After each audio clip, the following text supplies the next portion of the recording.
எல்லாருக்கும் hi.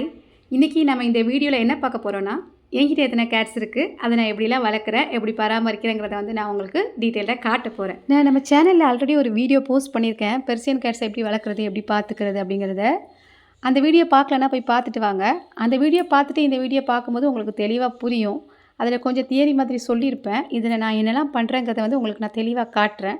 So நீங்கள் அதை பார்த்துட்டு இதை பார்க்கும்போது இன்னும் உங்களுக்கு வந்து நல்லா புரியும். ஷார்ட்டான வீடியோ தான், ஆனால் டீட்டெயில்டாக சொல்லியிருக்கேன். ஸ்கிப் பண்ணாமல் பாருங்கள், இன்ட்ரெஸ்டிங்காக இருக்கும். வீடியோக்குள்ளே போகிறதுக்கு முன்னாடி இந்த வீடியோ லைக் பண்ணி என்னோடய சேனலை சப்ஸ்கிரைப் பண்ணுங்கள். என்கிட்ட 3 பர்ஷியன் கேட்ஸ் இருக்காங்க. அவங்க யார், அவங்க பேர் என்னங்கிறத சொல்கிறேன்.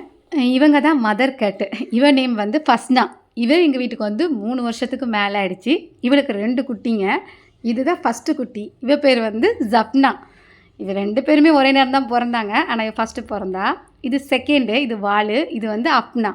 இவங்க 2 பேருமே ரொம்ப சேட்டை. ஆனால் வந்து ஃபஸ்ட்னா அப்படி கிடையாது, ரொம்ப ரொம்ப சாஃப்ட்டு. வந்த நாள்லேருந்து அவள் அப்படி சேட்டைலாம் பண்ண மாட்டாள், அவள் தூங்கிட்டே இருப்பாள். இன்னொன்று பாருங்கள், அதில் வந்து ஃபஸ்ட்னா வந்து பஞ்சிங் ஃபேஸு, இவங்க 2 பேரும் டால் ஃபேஸு. அதுக்கு ஒரு ரீசன் இருக்குது.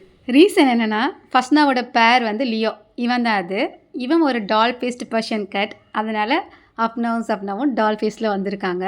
குட்டிங்க 2 பேரும் பிறந்து 3 மாதத்துக்கு மேலே ஆயிடுச்சு. ஆனால் அவங்க பிறக்கிறப்போ ஒரு காம்ப்ளிகேஷன் இருந்துச்சு. அது என்னென்னு உங்ககிட்ட சொல்கிறேன். அது என்னென்னா, மதர் கேட்டுக்கு மிட்நைட் 12 மணிக்கு மேலே தான் பெயின் வந்தது. ஒரு 3:34க்கு அப்புறம் தான் குட்டிங்க பிறந்தாங்க.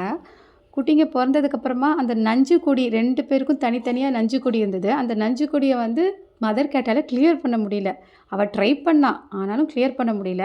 நேரம் ஆக ஆக என்ன ஆச்சுன்னா, இந்த ஒரு நஞ்சு கொடியோட இன்னொன்று சுற்றி 2 குட்டிங்களும் ஒன்றோட ஒன்று வந்து டைட் ஆகிட்டாங்க. அவங்களாலே மூவ் பண்ண முடியாமல் மூச்சு திணறல் ஆயிடுச்சு.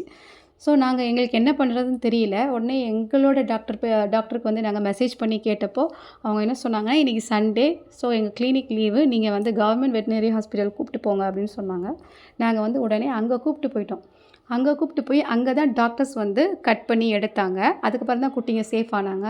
அதுக்கப்புறமா ஃபஸ்ட்னாக்க ஸ்கேன்லாம் பண்ணி வயிற்றில் வேறு எதுவும் குட்டிங்க இருக்கா, எதுவும் பிரச்சனை இருக்காங்கிறத ஸ்கேன்லாம் பண்ணி பார்த்து அதுக்கப்புறம் தான் நாங்கள் வீட்டுக்கு வந்தோம். இதை ஏன் நான் உங்ககிட்ட ஷேர் பண்ணுறேன் அப்படின்னா, இது மாதிரி காம்ப்ளிகேஷன் உங்கள் வீட்டில் உங்கள் பெட்ஸுக்கும் வந்ததுன்னா நீங்கள் உடனே டாக்டர்கிட்ட கூப்பிட்டு போயிடுங்க. நீங்களாக எதுவும் ட்ரை பண்ணாதீங்க. அது வந்து குட்டிங்களோட உயிருக்கே வந்து ஆபத்தாயிடும். அதனால தான் இதை ஷேர் பண்ணுறேன். இன்னும் குட்டிங்க 2 பேரும் பால் குடிச்சிட்டு தான் இருக்காங்க. மதர் கேட் கூடவே இருக்கிறதுனால என்னவோ 3 மாதத்துக்கு மேலாயும் பால் குடிச்சிட்ருக்காங்க. எப்போ மறப்பாங்கன்னு எனக்கே தெரியலை. பார்க்கலாம். அப்புறம் நிறைய பேர் வந்து பூனைங்களை கூண்டில் அடைச்சி வளர்க்குறாங்க. அப்படி செய்யாதீங்க. கூண்டில் அடைச்சிலாம் வளர்க்காதீங்க. பாவம், அவங்கள ஃப்ரீயாக விடுங்க. அவங்க வெளியெல்லாம் போக மாட்டாங்க. பர்ஷியன் கேட்ஸ் மோஸ்ட்லி வெளியே போக மாட்டாங்க. ஃப்ரீயாக விடுங்க. ஏன்னா அவங்களுக்கு வந்து இந்த சவுண்டு, ஹார்ன் சவுண்டுலாம் வந்து ரொம்ப அலர்ஜி, பயப்படுவாங்க. அதனால் போக மாட்டாங்க. உங்களுக்கு ஒரு வேளை வீட்டை விட்டு போயிடுவாங்கன்னு பயம் இருந்ததுன்னா, உங்களை வீட்டுக்குள்ளேயே நீங்கள் உங்கள் டோரை லாக் பண்ணிட்டு அவங்கள ஃப்ரீயாக விட்டுருங்க. என்கிட்ட கூண்டெல்லாம் கிடையாது. நான் வாங்கின நாள்லேருந்து அவங்கள ஃப்ரீயாக தான் விட்டுருக்கேன். ஒரு நாள் கட்டி கூட போட்டது கிடையாது. வெளியே எங்கேயாவது கூப்பிட்டு போகிறதா இருந்தால் கூட இந்த பேஸ்கெட்டில் வச்சு தான் நான் அவங்கள கூப்பிட்டுட்டு போவேன். ஹாஸ்பிட்டல் கூப்பிட்டு போனதுனாலும் இந்த பேஸ்கெட்டில் தான் கூப்பிட்டுட்டு போவேனே தவிர, அவங்களுக்கு வந்து தனியாக கூண்டெல்லாம் கிடையாது. கூண்டெல்லாம் வச்சு வளர்க்காதீங்க, ஃப்ரீயாக விட்டுருங்க. அப்புறம் நான் என்னோடய கேட்ஸுக்கு வந்து மியோங்கிற ஒரு பிராண்ட்லேருந்து தான் ஃபுட்ஸ் வாங்கி கொடுத்துட்ருக்கேன். அவங்களுக்கு கேட் ஃபுட் மட்டும்தான். நான் வெளியே எந்த ஃபுட்டும் கொடுக்க மாட்டேன்.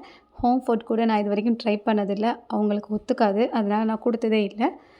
மில்க் சுத்தமாக கொடுக்க மாட்டேன். அப்புறம் ஃபுட்டு கூட அளவாக தான் கொடுக்கணும்.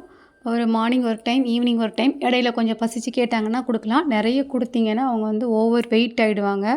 அதனால் ஹெல்த் இஷ்யூஸ் நிறைய வரும். அதனால் ஃபுட்டு கூட கொஞ்சம் லிமிட்டாக கொடுத்துக்கோங்க. அடுத்து இதுதான் இவங்களோட லிட்டர் ஏரியா. இங்கே தான் வந்து லிட்டர் சாண்ட் நான் அவங்கள கொட்டி வச்சு ட்ரெயின் பண்ணியிருக்கேன். அவங்க கரெக்டாக இங்கே வந்து போயிடுவாங்க. எந்த ப்ராப்ளமும் இல்லை.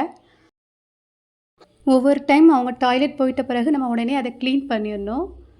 லிட்டர் சாண்டும் ஒரு 3 to 4 டேஸாக நம்ம வந்து மாற்றிட்டே இருக்கணும். இல்லாட்டி வந்து அவங்களுக்கும் இன்ஃபெக்ஷன் ஆகும், நம்ம வீட்லேயும் நமக்கும் இன்ஃபெக்ஷன் ஆகும். ஸோ நம்ம இதில் வந்து ரொம்ப கேர்ஃபுல்லாக இருக்கணும். ஒவ்வொரு டைம் அவங்க டாய்லெட் போயிட்ட பிறகு நம்ம அதை உடனே எடுத்து க்ளீன் பண்ணிடணும். லிட்டர் சாண்டும் ஒரு 3 to 4 டேஸாக நம்ம சேஞ்ச் பண்ணிகிட்டே இருக்கணும். என்கிட்ட 3 பேர் இருக்காங்கங்கிறதுனால நான் வந்து 2 ட்ரேயில் கொட்டி வச்சுருக்கேன்.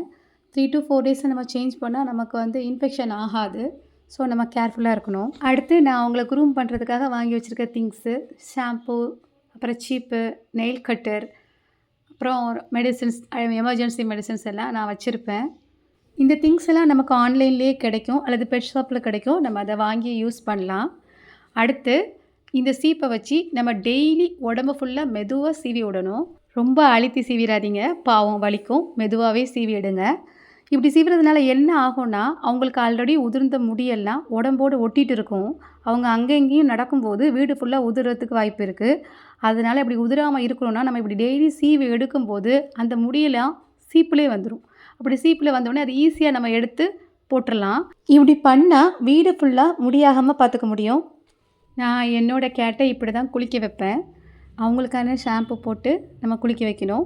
மாதத்துக்கு ஒரு தடவை குளிக்க வச்சா போதும். அடிக்கடி குளிக்க வைக்கணும்னு அவசியம் இல்லை. 40 டேஸ் கழிச்சு கூட நீங்கள் குளிக்க வச்சுக்கலாம். ஒன்றும் ப்ராப்ளம் இல்லை. ஆனால் நீட்டாக பார்த்துக்கோங்க.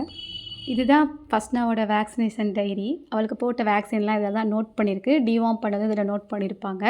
குட்டிங்களுக்கும் இன்னும் நாங்கள் வேக்சின் போடலை. நெக்ஸ்ட் வீக் தான் வேக்சின் போடலான்னு இருக்கோம். அப்புறம் நாங்கள் வந்து டெய்லி குட்டிங்களோட விளையாடுவோம், ஜாலியாக இருப்போம், டைம் ஸ்பெண்ட் பண்ணுவோம். நான் வீட்டிலே இருக்கிறதுனால வந்து குட்டிங்களோட வந்து நிறைய டைம் ஸ்பெண்ட் பண்ணுவேன், விளையாடுவேன். என் பசங்களும் நல்லா விளையாடுவாங்க. அது மாதிரி நீங்களும் உங்கள் வீட்டில் பெட்ஸ் இருந்ததுன்னா அவங்களோட டைம் ஸ்பெண்ட் பண்ணுங்கள். அவங்க வந்து நம்மக்கிட்ட எதிர்பார்க்குறதே வந்து கேரும் அன்பு தான். ஸோ நம்ம பெட்ஸுக்கு வந்து நம்ம அதை தான் கொடுக்கணும். நம்ம வளர்க்குறது வந்து ஒரு பெரிய விஷயம் இல்லை. அவங்கள சந்தோஷமாக வச்சுக்கணும். அதுதான் ரொம்ப முக்கியம். ஸோ நீங்கள் எல்லோரும் உங்களோட பெட்ஸை வந்து நல்லா வச்சுப்பீங்கன்னு நான் வந்து நம்புகிறேன். இந்த வீடியோ பிடிச்சிருந்தா உங்கள் ஃப்ரெண்ட்ஸுக்கும் ஷேர் பண்ணுங்கள். Bye bye. தேங்க்யூ.